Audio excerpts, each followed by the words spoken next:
Bonjour. Le cours de cette semaine s'intitule La citation bibliographique. Tout travail de recherche scientifique prend appui sur les résultats des travaux antérieurs et nécessite une recherche bibliographique conséquente relative au sujet traité afin de pouvoir développer une réflexion personnelle. De ce fait, la lecture de divers documents mérite d'être mise en évidence pour montrer la qualité et la crédibilité scientifique du travail de recherche. La référence à ces documents doit se retrouver à la fois dans le texte à l'endroit où ils sont utilisés, les références dans le texte, et en fin de document sous forme de bibliographie. L'intérêt de ce cours est d'assister les étudiants dans la rédaction des citations, appels de citation et listes de la bibliographie de façon homogène et normée. Il existe plusieurs méthodes pour cette tâche, particulièrement la méthode classique, la méthode numérique, méthode auteur-date. Dans ce cours, nous allons nous focaliser sur la méthode auteur-date dans la rédaction des appels de citation et la liste bibliographique, le but étant d'éviter aux étudiants de tomber dans le plagiat accidentel ou intentionnel. Dans un travail de recherche, les sources utilisées doivent être citées dans le texte et en référence à la fin du document. Il existe différentes méthodes pour écrire l'appel de citation dans le texte. D'une manière générale, on peut mentionner 3 méthodes les plus utilisées. Dans cette méthode, utilisée en sciences humaines, la source est mentionnée dans des notes en bas de page. Dans cette méthode, on insère, dans le texte rédigé, des numéros entre parenthèses, crochets, ou en exposant après chaque citation directe ou paraphrase. Chaque numéro correspond à une référence bibliographique complète en fin de travail. Cette méthode est souvent adoptée dans les revues. Dans cette méthode, utilisée en sciences naturelles, génie, sciences sociales, éducation, gestion et linguistique et qui est en train de se généraliser, la source est insérée dans le texte. Cette méthode permet aux chercheurs d'indiquer directement dans le texte la source d'une citation directe ou indirecte en donnant entre parenthèses le nom de l'auteur, l'année de publication et, lorsqu'on réfère à un propos, la page correspondante. Selon cette méthode, seules des notes de contenu, précisions, remarques, commentaires, etc. sont regroupées dans les notes de bas de page. Dans ce cours, nous allons nous intéresser à la méthode auteur-date qui est facile pour le repérage et la citation des sources documentaires dans le corps du texte. Elle convient tout particulièrement aux travaux de recherche, mémoires de master, thèses de doctorat qui contiennent un grand nombre de renvois bibliographiques. La rédaction des références est basée sur les normes internationales instaurées par l'AFNOR et l'ISO. Cependant, les pratiques restent multiples et plusieurs modèles de présentation des références bibliographiques coexistent, MLA, lettres, APA, psychologie, Vancouver.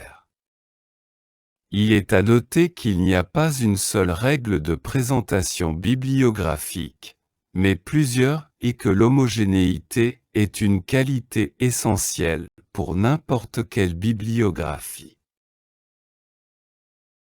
Cependant, pour citer une référence, Il convient de présenter sa bibliographie de manière cohérente et de se tenir à une seule méthode et ne jamais changer de présentation au cours du travail.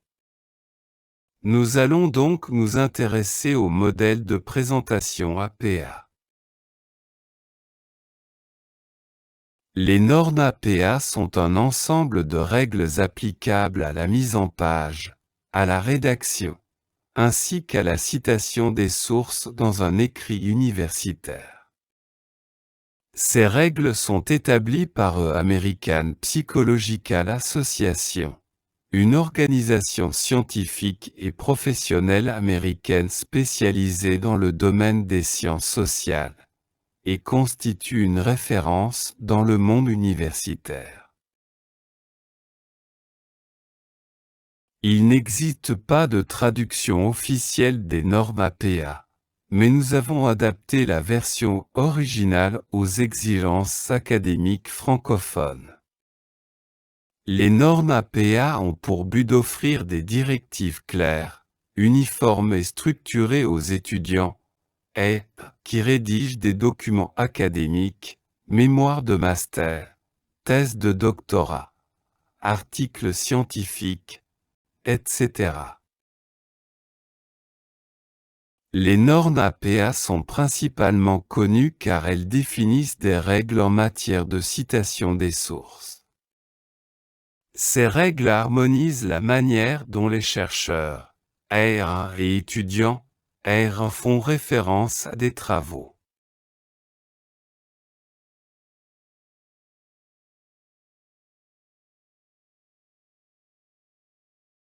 Sous la forme d'une référence complète en fonction du type de source, voyons l'exemple suivant.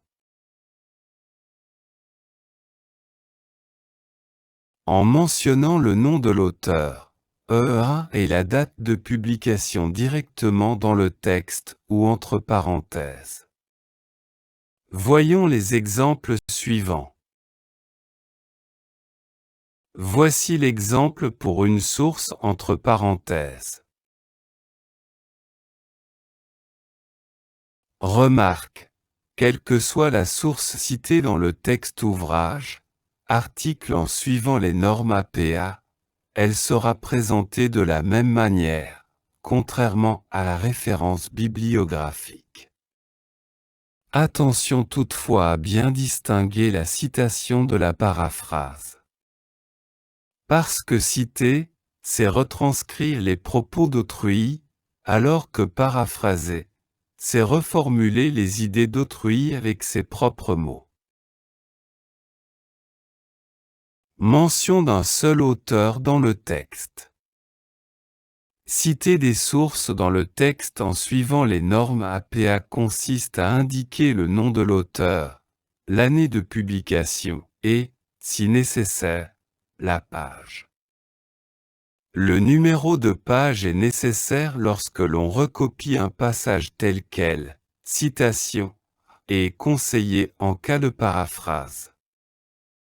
Il est possible de l'omettre lorsque l'on se réfère à la source dans son ensemble ou que l'on résume une idée contenue dans un document. Voyons les exemples suivants. Si l'on résume l'idée générale, auteur et année de publication. Si l'on cite ou paraphrase, auteur, année de publication et numéro de page.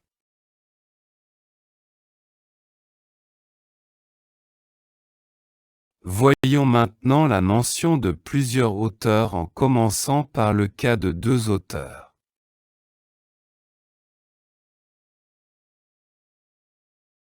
Le second nom de famille est précédé d'une esperluette, et, dans une référence entre parenthèses et de, et, dans une référence incluse dans la phrase.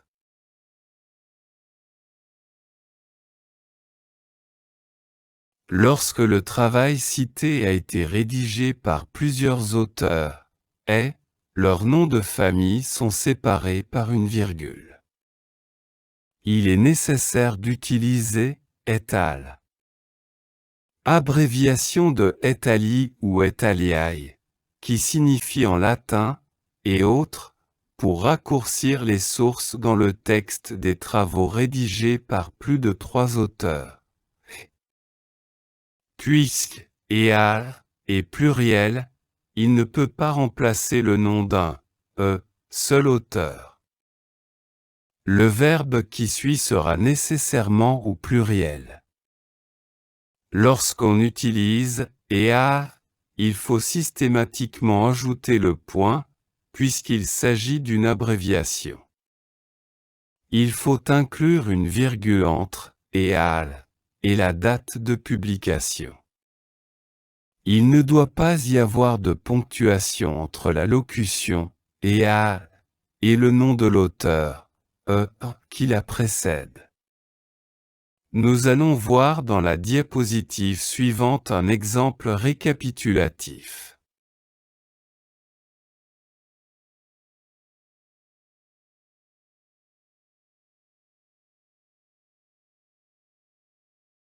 Il convient cependant d'ajouter davantage de noms si la référence raccourcie peut être confondue avec une autre source.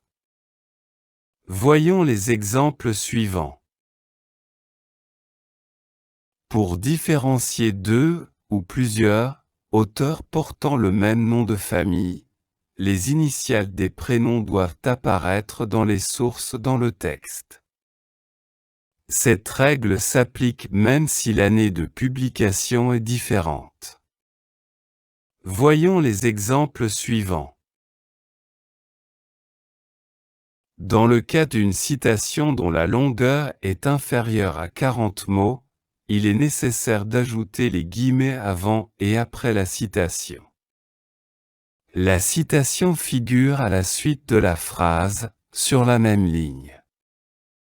Pour placer le point final, il faut considérer deux situations. Si la citation est incluse dans la phrase, le point final se trouve après la référence. Si la citation est une phrase complète, introduite par un deux points, elle comporte une majuscule et contient le point final. La référence entre parenthèses suit les guillemets fermants, qui suivent le point. Voyons l'exemple suivant.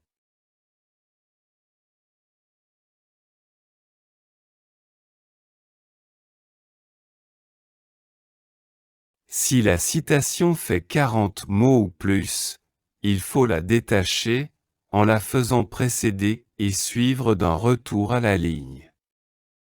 L'interligne de la citation doit être double. Il ne faut pas mettre de guillemets. Le point final de la citation se situe avant la référence entre parenthèses, car il fait partie de la citation. Voyons l'exemple suivant.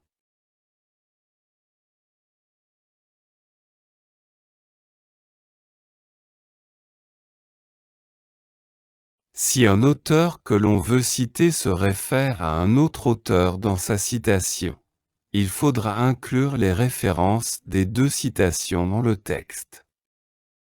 Dans la bibliographie, il ne faudra mentionner que la première source. Voyons l'exemple suivant.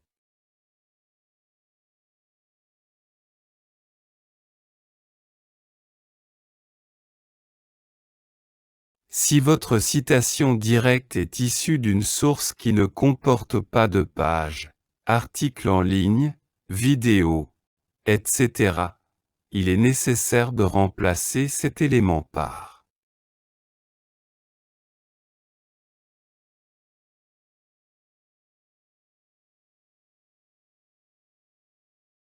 Certaines citations peuvent contenir des erreurs, ponctuation, fautes d'orthographe, etc. Il est possible de montrer au lecteur, à la lectrice que vous avez remarqué la faute et que ce n'est pas la vôtre. Pour ce faire, placez le mot « sic » entre crochets et en italique après le mot mal orthographié. Voyons l'exemple suivant.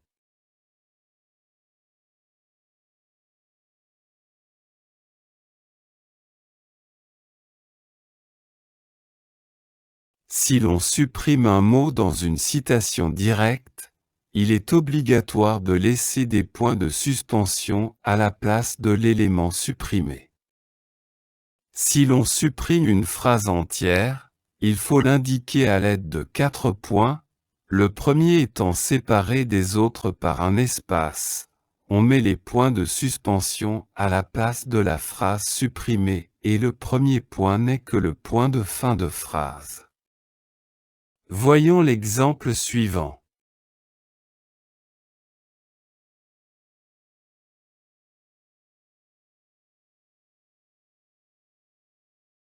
Maintenant nous allons voir les numéros de page. Dans quel cas ajouter les numéros de page? Alors l'inclusion du ou des numéros de page lorsque l'on cite la source dans le texte est requise si l'on cite une partie spécifique d'un texte, par exemple dans le cas d'une citation mot à mot. Ajouter la localisation de la partie citée est aussi conseillé mais non obligatoire en cas de paraphrase. Il ne faut pas inclure les numéros de page lorsqu'on fait référence à un ouvrage dans son ensemble. Voyons maintenant quel format utiliser. Le premier cas, si la citation ou la paraphrase ne couvre qu'une seule page, il faut utiliser P. Voyons l'exemple suivant. Le deuxième cas, si elle couvre 2 pages ou plus, on utilise entre guillemets pp. Suivi d'une partie de page séparée par un trait d'union. Voyons l'exemple suivant. Le troisième cas. Si les pages citées sont discontinues, on utilise entre guillemets pp. Et l'on ajoute une virgule entre chaque numéro de page. Voyons l'exemple suivant. Que faire si on n'a pas de numéro de page? Si la source n'a pas de page ou de numéro de page, une page Internet par exemple, il faut tenter de localiser la citation dans le document. Pour ce faire, il est possible d'inclure un numéro de chapitre ou de paragraphe à la place et aussi de citer le titre du document et le numéro de paragraphe concerné. Voyons l'exemple suivant.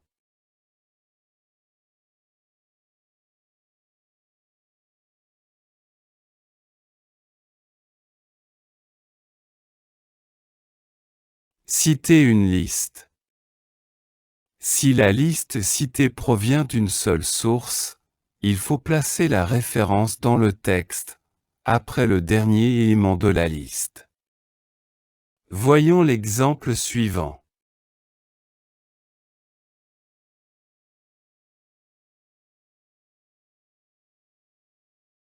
Remarque. Si la liste provient de plusieurs sources différentes, il faut ajouter les références dans le texte, après chaque élément de la liste. Maintenant nous allons voir le cas où il y a des informations manquantes. Auteur anonyme ou inconnu. Si l'auteur, EA, est inconnu et que la source est publiée par une entreprise ou une organisation, le nom de cette dernière remplace celui de l'auteur. Dans le cas d'un nom dont l'abréviation est globalement acceptée, il est possible de l'utiliser dans la référence. Dans la bibliographie, il faudra cependant utiliser le nom complet, non abrégé. Voyons l'exemple suivant.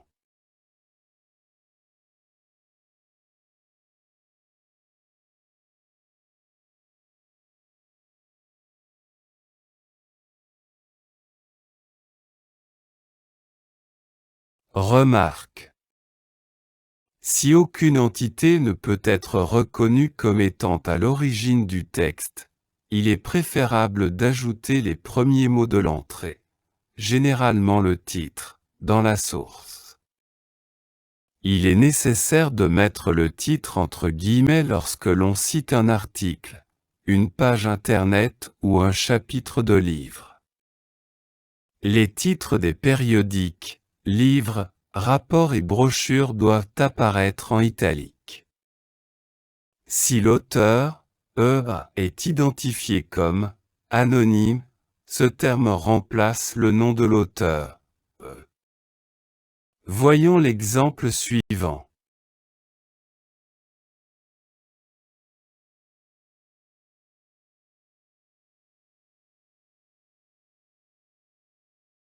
Date inconnue. En ce qui concerne les sources pour lesquelles l'année de publication est absente, on utilise SD, qui signifie sans date. Voyons l'exemple suivant.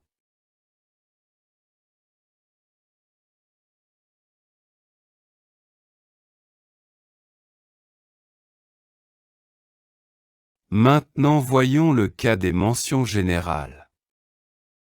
Il n'est pas nécessaire d'ajouter des références en bibliographie si vous mentionnez un site internet en entier, un périodique en entier, un logiciel, une application mobile. Dans ces cas, il est simplement conseillé d'ajouter le nom du site, du périodique, du logiciel ou de l'application, et son URL le cas échéant. La version du logiciel ou de l'application peut être ajoutée si cette information est disponible. Voyons l'exemple suivant.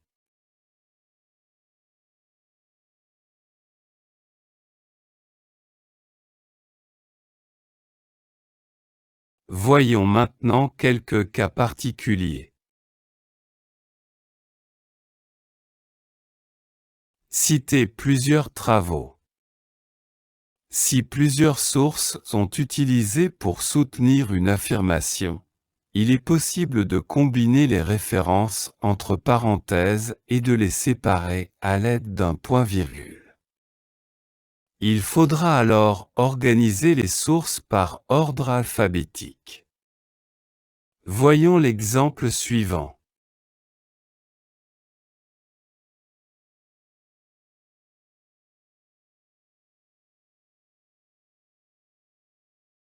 Si les sources sont citées dans la phrase et non entre parenthèses, l'ordre d'apparition n'a pas d'importance. Voyons l'exemple suivant. S'il s'agit de plusieurs sources de la même auteur, il n'est pas nécessaire de répéter le nom de l'auteur.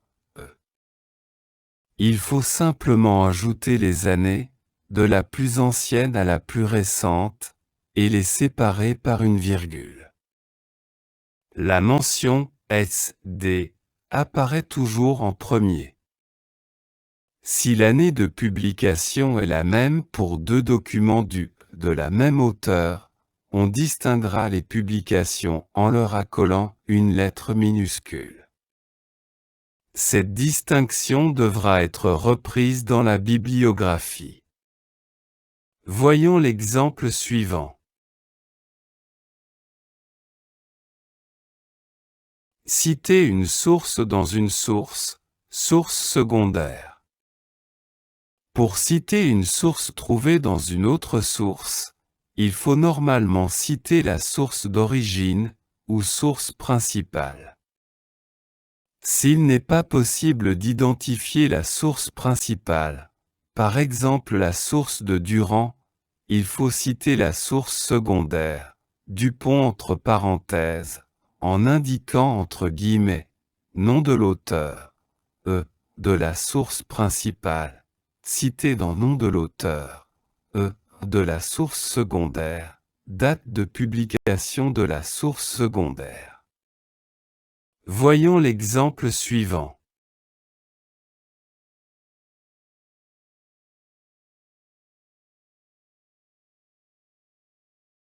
Citer une partie spécifique d'une source. Si la partie de la source à citer est une page, une plage de plusieurs pages, un chapitre, un paragraphe, une section, un tableau, une figure, une vidéo, une diapositive de PowerPoint, une page Internet, etc. Il faudra le spécifier dans la référence entre parenthèses de la source mentionnée dans le texte. Voyons l'exemple suivant.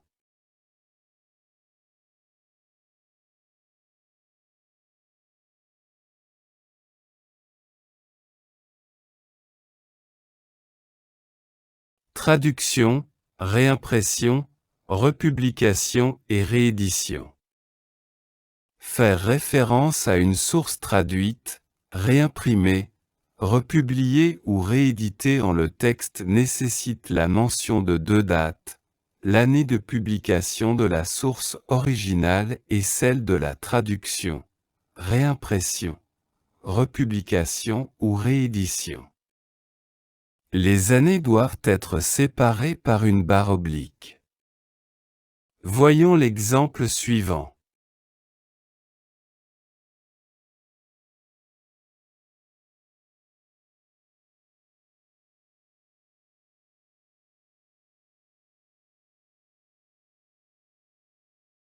Communication personnelle. Les communications personnelles sont des documents qui ne sont pas accessibles à tous. Il peut s'agir d'appels téléphoniques, de mails, de conversations, de discours non enregistrés, de cours non enregistrés, de mémos, de lettres, etc. Ceux-ci ne sont donc pas cités dans la bibliographie. Néanmoins, il faut les citer dans le texte, en indiquant l'initiale du prénom et le nom de famille de la personne avec laquelle la communication a eu lieu, et fournir une date aussi exacte que possible. Voyons l'exemple suivant.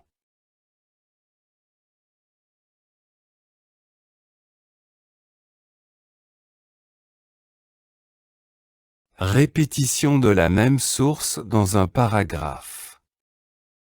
Lorsque l'on fait référence à une source dans le texte, il est obligatoire de mentionner l'auteur, ainsi que la date de publication, et parfois le numéro de page, si la référence à la source se trouve entre parenthèses. Si la référence est narrative et que la même source est répétée dans la phrase suivante, il est possible d'omettre la date de publication pour la seconde mention. Voyons l'exemple suivant.